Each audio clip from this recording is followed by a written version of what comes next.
In today's video, I'm going to teach you how to install and use an After Effects plugin on Windows or Mac. First, start by downloading the plugin from a trusted source. Most After Effects plugins arrive as an installer, typically a .exe file on Windows or a .pkg on Mac. If you've grabbed a free plugin, you might instead receive a simple folder that includes .ax files. That's okay, both formats work, they just install a little differently.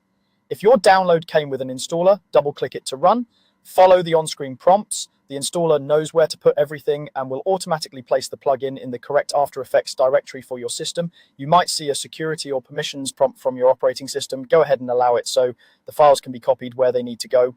When the installer finishes, you're done with the setup for that method. If your plugin did not include an installer, you'll install it manually. First, make sure After Effects is closed so it can load the plugin cleanly next time it starts. Then locate the .ax file you downloaded. Copy that file into your After Effects plugins folder.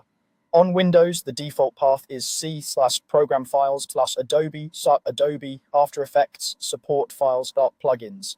On Mac, go to Applications, open the Adobe After Effects folder, and place the file inside the plugins folder there. If your system asks for administrator permission, approve the move so the file lands in the correct directory. Once the files are in place, launch After Effects again. Give it a moment on Startup. It's scanning for new plugins in the background. When the interface loads, head to the Effects and Presets panel. Use the search bar to type the name of your plugin. If the installation went smoothly, you should see it appear in the list. To use the plugin, open or create a composition. Choose a layer you want to affect. This could be a solid, a video clip, or text. And drag the plugin from the Effects and Presets panel onto that layer. The Effect Controls panel will open automatically, showing all the settings the plugin provides. From here, you can fine-tune the effect, adjust parameters, and see the results update in your composition panel.